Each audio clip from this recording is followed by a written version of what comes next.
Hello, my football fans, and welcome to the Touchdown Lady podcast. We talk football from a fan's point of view. I'm Cindy, your host.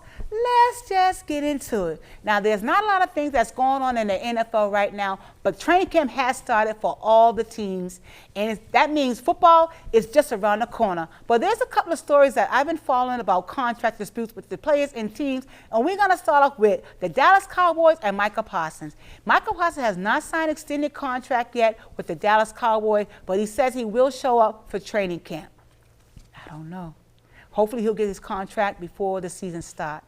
Well, the Bengals, on the other hand, they have two players that are in contract disputes. They have Trey Henderson, who wants an extended contract, and they have Shamar Stewart, who is the rookie, who has not signed his rookie contract yet. Now, Stewart, there's some wording in there that he does not like in his rookie contract, and he refused to sign. But the Bengals training camp starts this Wednesday. I don't know if either one of these players are going to show up. We just have to wait and see. Well, I'll keep you guys posted on that. The next is the 49ers and Jawan Jennings. Now, Jawan Jennings said he either wants to be traded or he wants an extended contract. I don't know if he's going to show up for training camp either. I don't know if he's going to get his contract signed before the season starts or traded. We just have to wait and see. But that's what's going on with the 49ers and Jawan Jennings. Last but not least, we have Kirk Cousins and the Falcons. Kirk Cousins has not found a team to go to, and the Falcons have not found a team to trade him to. So we have to wait and see what's going to happen with Kirk Cousins. If he doesn't leave the Falcons, he will wind up being the backup quarterback for Michael Penix. That is an expensive backup quarterback. That's expensive. But I will keep an eye on that situation as well with Kirk Cousins.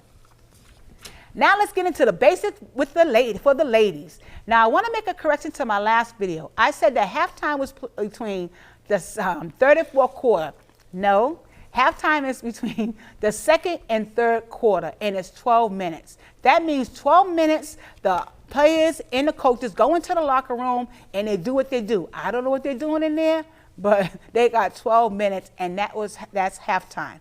Halftime, again, it's between the second and third quarter, and it's 12 minutes. Now let's get in basic with the ladies. Now basic number one is a coin toss. That's where the referee and captains from each team go into the middle of the field, and they throw a coin. The referee throws a coin up in the air, and the visiting team either calls head or tail. The coin hits the ground. If it's tails, if the visiting team calls tails and the coin comes up tail, they get the ball first to start the game. Basic number two, the kickoff. Now the team that won the toss, the coin toss, gets the ball first, so that means they get the ball kicked to them first, and that starts the game. Basic number three, there are two types of flags in football. You have the yellow flag, which is the referee. They either throw that on the field when they see a penalty or a foul committed on the field. They would throw a yellow flag, and that stops the game.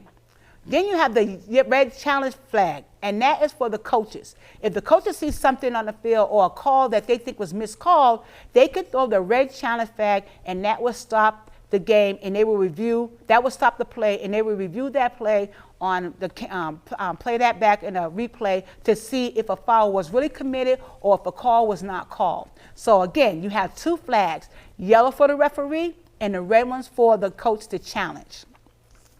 Basic number four, we're going to talk a little bit about some of the penalties. Now, these are not all the penalties that they call in the game, but these are the most common ones that they do call. And we're going to start off with a false start.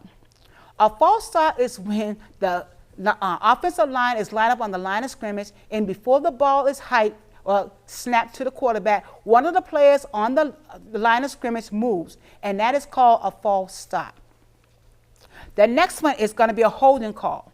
That is when an offensive player restrains a defensive player and keeps them from moving forward, and that is a penalty as well, and that is called a holding call. The next is offsides. Offsides is when the offensive line is lined up on the line of scrimmage across from the defense. Now, if the defense moves before the offense snaps the ball to the quarterback, that is offsides, meaning they went into the neutral zone, and that is offside, and that is a penalty. Pass interference. That is when the quarterback throws the ball downfield to the receiver, but a defensive lineman grabs the receiver and keeps him from catching the ball. Either grabs his arm, his jersey, but prevents him from catching the ball. That is also a penalty. in the fall.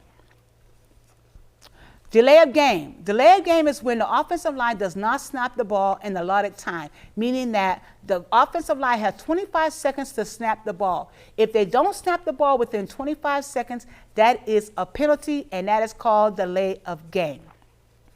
Now we're going to talk about basic 5, and that is timeouts. Each team is allowed 3 2-minute timeouts in the game. Now there's 2 halves of the game. The first half is the second and third quarter. That's one half. They get 3 timeouts. The second half of the game is the third and fourth quarter, and they get 3 timeouts. If the team does not use the timeouts from the first half, which is the first and second quarter, they cannot carry those timeouts over into the second half of the game, and they wind up losing those timeouts. And that is the basics for the ladies.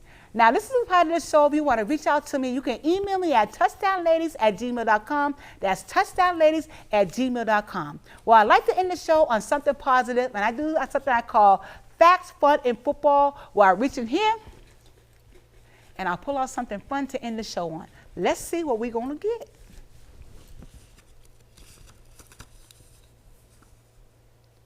And this is going to be a joke.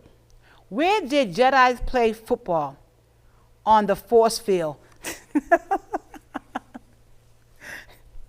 And this is Sandy from the Touchdown Ladies saying, don't forget to smile, be happy, be kind, put your action behind your plan, and keep moving forward.